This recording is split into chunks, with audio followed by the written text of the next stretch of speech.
The Lost Generation. Why Germany Executed Its Own Children. Part 1. The Cradle and the Grave. Hello everyone and welcome back to the channel. Today we are opening a file that is often glossed over in the general histories of World War II. We often hear about the elite Panzer divisions, the Fanatical SS, or the grim determination of the Wehrmacht. But there was another army that stood in the ruins of the Third Reich in 1945.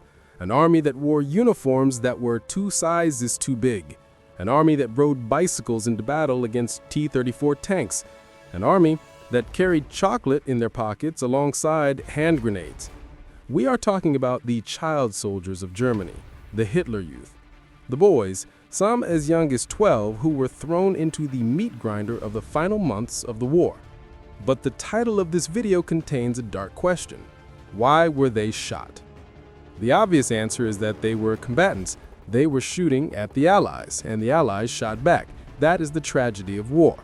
But there is a darker, more sinister answer, a reason that has been buried in the archives and the memories of the survivors. Many of these children were not shot by the Russians or the Americans. They were shot or hanged by their own countrymen.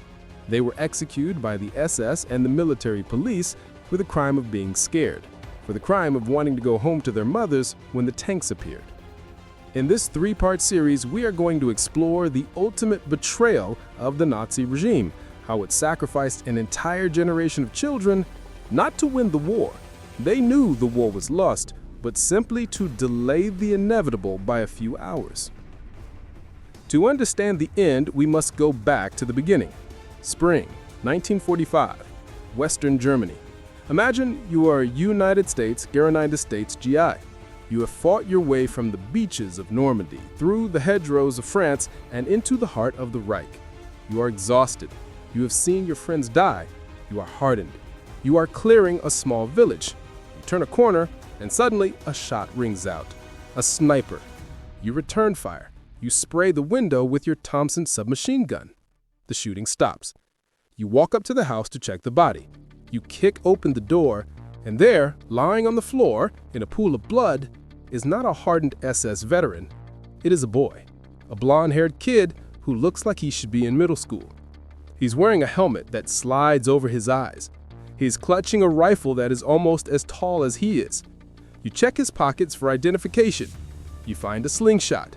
You find a picture of a puppy. And you find a Zold book, a paybook. It says he is 14 years old.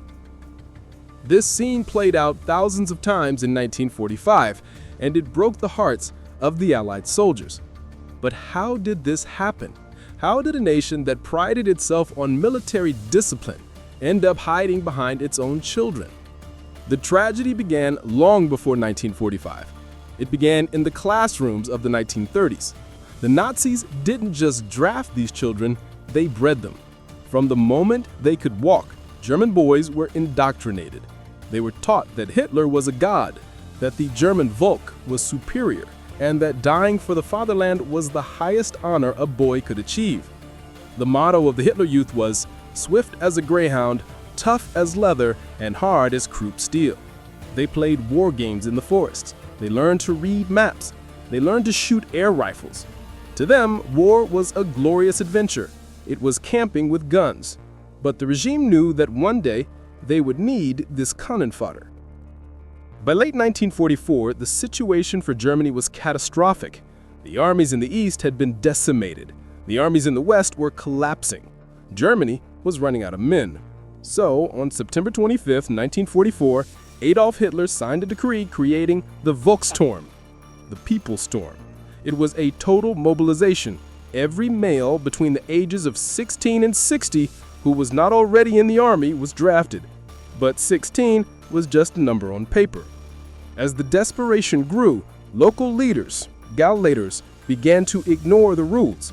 They started grabbing 15-year-olds, then 14-year-olds. By the Battle of Berlin in April 1945, there were reports of 12-year-old boys manning barricades.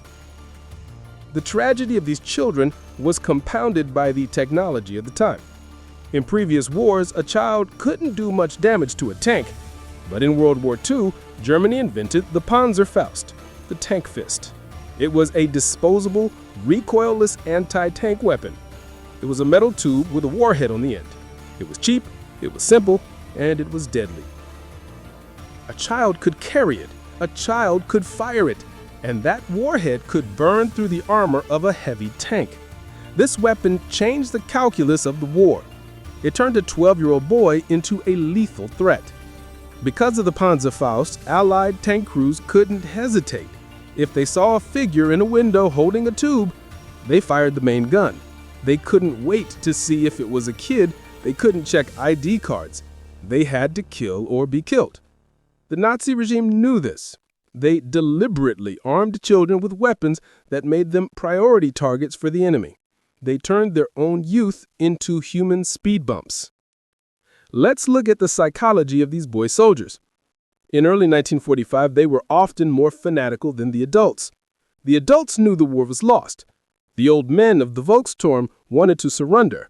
But the boys, they believed the propaganda. They believed in the wonder weapons that were coming. They believed that if they just held the bridge for one more day, the Fuhrer would save them. They formed tank close combat brigades. They rode bicycles with Panzerfaust strapped to the handlebars. They were fearless because they didn't understand death. A veteran of the 12th SS Panzer Division, which was made up of older teenagers, famously said, "We didn't fight like men, we fought like wolves. We didn't know when to stop." But there is a difference between the elite 12th SS who were trained for years and the scrappy Hitler youth of 1945. The boys of 1945 had no training. They were given a uniform often taken from a dead soldier, given a weapon they barely knew how to use, and told to hold a position against the Red Army. And this brings us to the dark reason. What happens when the fanaticism wears off?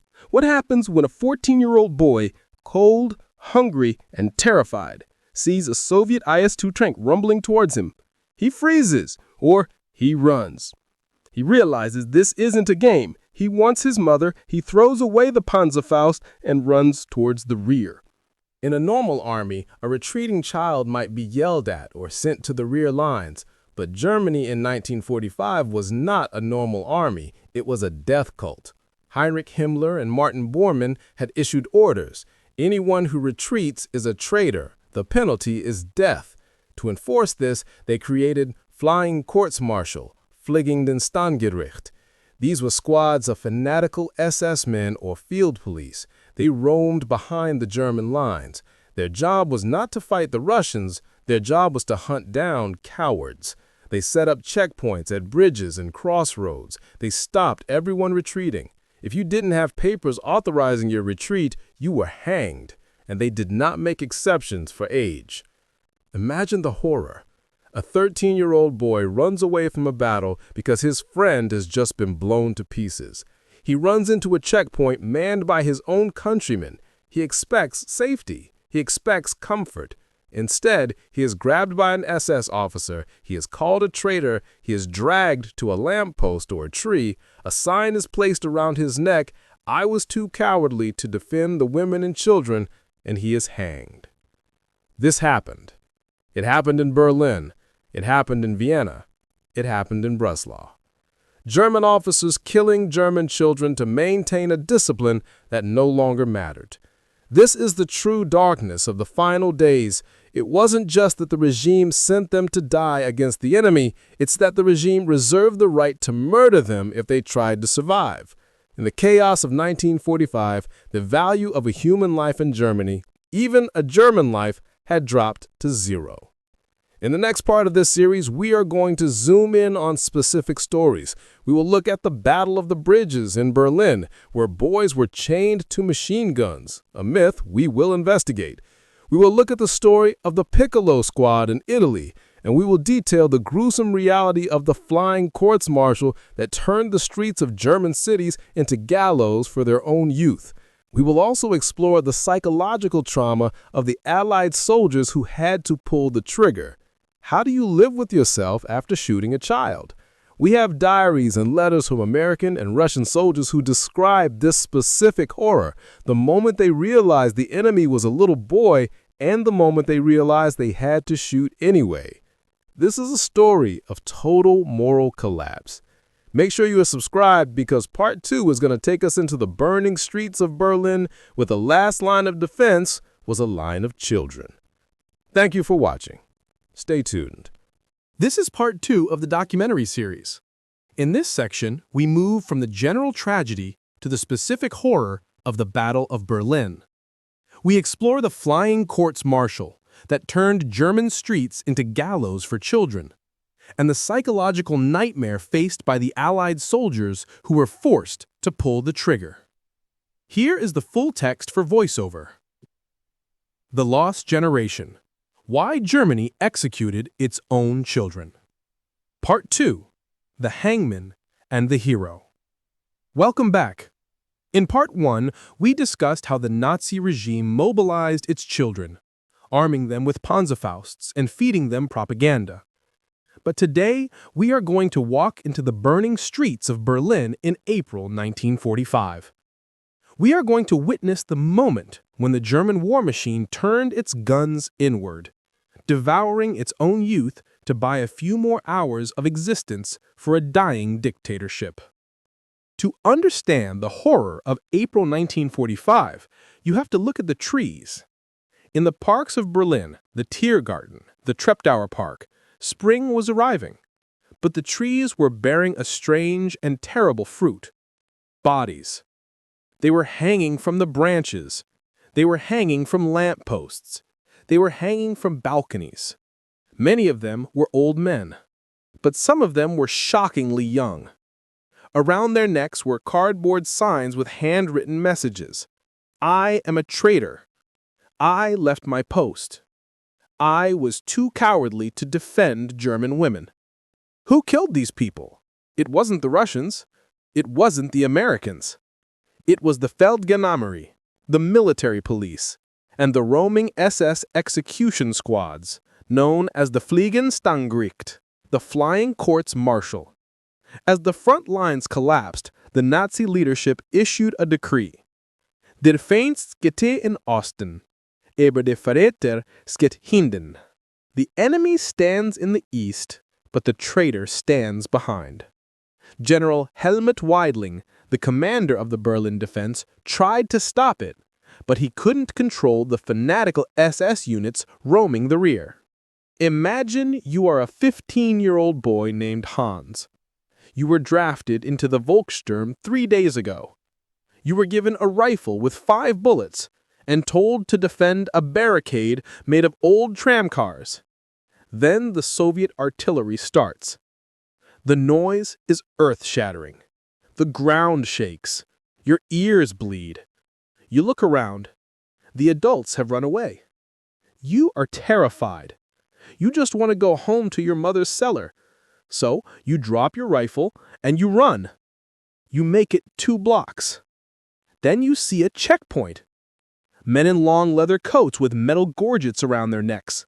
The chain dogs, as the soldiers called the military police. You think they will help you. Instead, they grab you. They check your papers. They see you belong to a combat unit. There is no trial. There is no phone call to your parents. They drag you to a tree, they put a rope around your neck, and they hang you. They leave your body there as a warning to the other 15-year-olds. Fight or die. This was the dark reason German child soldiers were shot. They were trapped in a vise. In front of them were the Soviet T-34 tanks, which would kill them if they fought. Behind them were the SS executioners who would kill them if they stopped. They were hostages of their own government. The Bridge of Death, the Pichelsdorf incident. One of the most tragic examples of this fanaticism took place at the Pichelsdorf bridges over the Havel River. By late April, the Red Army had encircled Berlin. These bridges were vital. They were held by the Hitler Youth Regiment 56. These were not men. They were 5,000 boys, aged 12 to 17. They were commanded by Arthur Axmann, the Reich youth leader. Axmann was a fanatic. He had lost an arm on the Eastern Front, and he demanded absolute sacrifice. He sent these boys to hold the bridges against the hardened veterans of the Soviet 47th Army. For 5 days, they held. They fought with a ferocity that stunned the Russians. They used their Panzerfausts to knock out tank after tank. Why did they fight so hard? Partly because of the propaganda, they believed the Russians would eat them alive, but partly because behind them stood the SS squads. When the battle was over, thousands of these boys were dead. Their bodies littered the bridge and floated in the Havel River. And what did Arthur Axmann do? He abandoned them. He ran to the Führer bunker to save his own skin, leaving his children to rot in the sun. The Allied nightmare. I shot a child. Now, let's shift the perspective. Let's look at this through the eyes of the enemy. The tragedy of the child soldier is often told from the German side. But what about the American GI or the Soviet infantryman who had to pull the trigger? We have diaries from the 1945 campaign that reveal a deep psychological trauma. American soldiers were trained to kill men. They were trained to shoot Nazis. They were not trained to shoot Little League players. There is a famous account from an American tanker in the 12th Armored Division. They were entering a town in Bavaria. The tank commander looked out of his hatch. He saw a figure in a window. It was a blond boy, maybe 12 years old. He was holding a Panzerfaust. The commander hesitated.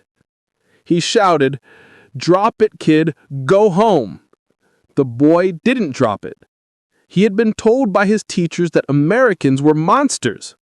He aimed the weapon. The tank commander had a split-second choice: his life and the lives of his crew, or the life of the boy. He fired the coaxial machine gun. The boy was cut in half. Later, the crew got out and looked at the body. The commander threw up. He sat on the curb and cried. This was the insidious brilliance of the Nazi strategy. They didn't just kill their own children, they inflicted a permanent moral injury on the Allied soldiers. They forced decent men to become child killers to survive. The Soviet perspective. On the Eastern Front, the situation was even more brutal. The fighting was visceral, close quarters.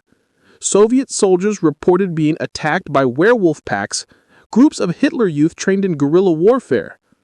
A Soviet veteran recalled, "We would see them running at us, we would scream at them to stop, but they kept coming.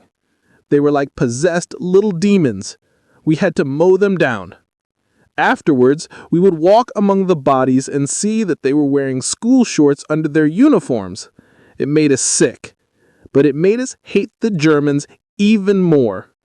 What kind of people hide behind their own children?" The last birthday ceremony. There is one piece of footage that perfectly encapsulates this tragedy. You have probably seen it. It was filmed on April 20th, 1945. Hitler's last birthday. It takes place in the garden of the Reich Chancellery, which is already being shelled by Soviet artillery. Hitler, shaking from Parkinson's disease, his collar turned up against the cold, walks down a line of boys. These are the survivors of the recent fighting. He stops in front of Alfred Czech.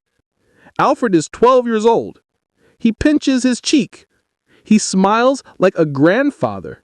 He awards the boy the Iron Cross Second Class. The cameras roll. The newsreels play this across Germany. Look, even our youth are heroes. But look closely at the eyes of those boys in the footage. They look traumatized. They look exhausted. And look at what Hitler is doing. He is handing them a medal, a piece of cheap metal. And in exchange, he is sending them back out to die.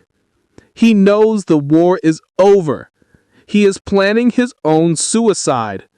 But he sends 12-year-old Alfred Czech back to the front line to face a T-34 tank. Alfred Czech survived the war, but he was wounded and spent years in a POW camp. He later said, I wanted to be a hero. I didn't know that heroes die. The myth of the chained gunners. There is a persistent myth that needs to be addressed. You will often hear stories that German soldiers were chained to their machine guns so they couldn't run away. Historians have investigated this. While there were isolated incidents of fanatics locking doors or barricading exits to prevent desertion, there is no widespread evidence of physical chains being used on children. The truth is actually sadder. They didn't need chains. The chains were mental. They were chained by years of indoctrination. They were chained by the fear of the SS execution squads behind them. And they were chained by the peer pressure of their friends. If your entire class is marching to the front, you don't want to be the one who stays behind. You go because your friends go. The Nazis weaponized the innocence and loyalty of youth against itself. As April turned to May, the end finally came. Berlin fell. The guns fell silent. But for the surviving children, the nightmare wasn't over. They were now prisoners of war. Imagine a POW camp, thousands of hardened men, and among them, thousands of crying children. How did the Allies deal with them? Did they treat them as soldiers or as victims? And what happened when these boys went home to a Germany that didn't exist anymore? How did a generation of children who were taught to kill deal with the peace? In the final part of this series, we will look at the aftermath. We will hear the stories of the survivors, the wolf children who wandered the ruins of Europe.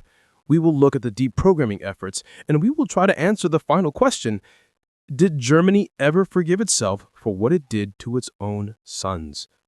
Make sure you are subscribed. The finale is coming up, and it is the most emotional chapter of them all. This is part 3 of the documentary series. This is the finale. We move from the chaos of the final battles to the silent gray ruins of Year Zero, 1945. This section explores the psychological devastation of the surviving children, the horror of the wolf children in the East, and the painful process of waking up from the Nazi dream. Here is the full text for voiceover. The Lost Generation: Why Germany Executed Its Own Children. Part 3, The Broken Compass. Hello everyone, and welcome back to the final chapter of our series on the child soldiers of the Third Reich. In the first 2 parts, we watched as the regime mobilized its own youth, armed them with weapons they could barely carry, and then executed them for the crime of being afraid. We saw the bodies hanging from the trees in Berlin, and the boys dead on the bridges of the Havel River. Today, we are going to look at what happened next. Because for the survivors, the war didn't end when the guns stopped firing on May 8, 1945. For them, a new kind of nightmare was just beginning. Imagine you are a 14-year-old boy. For your entire conscious life, you have been told that you belong to the master race. You have been told that Hitler is a messiah. You have been told that victory is inevitable. And then, in a single afternoon, the world breaks. The Führer kills himself. The flags are torn down. The enemy tanks are parked in your schoolyard. You are alive, but your mind is shattered. You are standing in the ruins of Year Zero. How do you go back to being a child when you have killed men? How do you hug your mother when you have seen your friends hanged by the military police of your own country? Let's start with the immediate aftermath, the prisoner of war camps. In the spring of 1945, the Allies were overwhelmed by the number of prisoners. They created vast open-air enclosures along the Rhine River, known as the Rhine-Wiesenlager. Among the millions of exhausted Wehrmacht soldiers and SS veterans, there were tens of thousands of children. The American and British guards didn't know what to do with them. Technically, these boys were combatants. They had fired Panzerfausts. They had thrown grenades. They were dangerous. But when you took away their helmets and their oversized weapons, they were just crying, terrified kids who wet the bed at night. There are heartbreaking accounts from American GIs. They describe 12-year-old prisoners who would march around the camp, trying to maintain military discipline, saluting each other, trying to be tough. But then an American soldier would offer them a chocolate bar or a piece of gum, and the facade would crumble. The super soldier would vanish, replaced by a starving child who hadn't eaten sugar in years.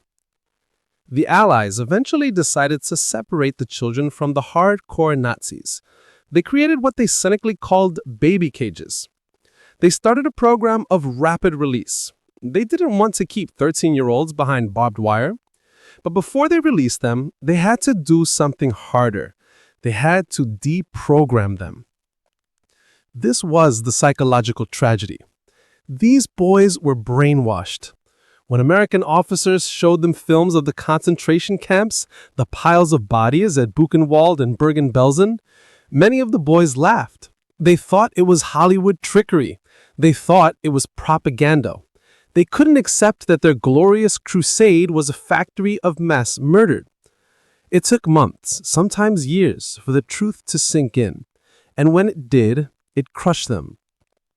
The realization that your father, your teacher, and your leader were monsters is a heavy burden for a teenager to carry.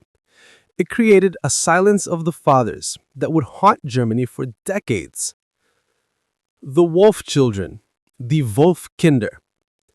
But if the situation in the West was difficult, the situation in the East was a horror movie. In East Prussia and the Baltic states, the Soviet advance had shattered everything. Thousands of German children were separated from their parents during the chaotic flight in winter of 1945. Their mothers died of cold. Their fathers were killed at the front. These orphans were left entirely alone in a hostile land. They became known as the Wolfkinder, the Wolf Children. They lived in the forests of Lithuania. They slept in hollowed-out trees or abandoned barns. They ate bark, frogs, and dead horses. They forgot their names. They forgot how to speak German. They became feral. They had to hide from the Soviet soldiers, who would send them to orphanages to be raised as Russians, or simply shoot them. To survive, they had to beg for food from Lithuanian farmers. But begging was dangerous. Any farmer caught helping a fascist child could be sent to Siberia. So the farmers would leave soup on the porch at night, like feeding a stray dog. Many of these children wandered for years. Some were eventually found and reunited with relatives in West Germany in the 1950s. Others grew up in the Soviet Union, hiding their German identity for their entire lives. The story of the Wolf Children is the ultimate indictment of a war started by adults but paid for by children. Now, let's return to the dark heart of our story, the executions. When the war ended, the boys who survived the flying courts-martial went home. They walked back into their villages, and they saw the neighbors who had betrayed them. They saw the local Nazi party leader who had handed them the Panzerfaust, now claiming he never supported Hitler. They walked past the trees where their friends had been hanged, and nobody talked about it. This is the most disturbing part of the post-war period, the collective amnesia. Germany was so ashamed, so traumatized, that it buried the memory of the final days. Mothers didn't ask how their sons died. Fathers didn't ask what their sons did. The boys who had been hanged by the SS were not celebrated as heroes of the resistance. They were just gone. Their deaths were awkward. They were a reminder that the regime hadn't just murdered Jews and Poles and Russians, it had murdered its own future. It wasn't until the 1980s and 90s that Germany really began to confront this specific chapter. Historians began to dig up the graves. They began to find the records of the drumhead courts-martial. Memorials began to appear, not to fallen soldiers, but to victims of Nazi military justice. We finally started to hear the stories of the 14-year-olds who were shot for desertion 5 minutes before peace was declared. The final question. So why did Germany execute its own children? It wasn't for military necessity. Hanging a frightened child from a lamppost didn't stop the Russian tanks. It didn't save Berlin. It was done out of spite. It was the final tantrum of a death cult. The Nazi ideology was based on the survival of the fittest. In their twisted logic, if the German people couldn't win the war, they deserved to perish. They deserved to be destroyed. Hitler said this himself in the bunker. If the war is lost, the nation will also perish. There is no need to consider the basics even for the most primitive existence. The execution of the child soldiers was the practical application of this nihilism. The regime decided that a boy who wouldn't die for Hitler didn't deserve to live at all. Conclusion. As we close this series, I want you to look at the photos one last time. Look at the kid in the oversized helmet crying as he is captured. Look at the 12-year-old Alfred Czech receiving his Iron Cross. These were not soldiers. They were victims of child abuse on national scale. They were betrayed by their government, betrayed by their teachers, and in the end, betrayed by the very ideology they were sworn to protect. There is a cemetery in Berlin where thousands of these boys are buried. There are no ranks on the gravestones, just names and dates. Hans, 1930 to 1945. Friedrich, 1931 to 1945. Karl, 1932 to 1945. A generation wiped out, not just by enemy fire, but by the fanaticism of their own fathers. Thank you for joining me on this difficult journey. History is often about the winners and the losers, the generals and the maps. But sometimes we have to look at the cracks in the pavement to see the real cost. If you found this series valuable, please share it. These stories need to be remembered so that we recognize the signs when a society begins to eat its own young. Don't forget to like and subscribe for more deep dive documentaries. I'll see you in the next video. End of series.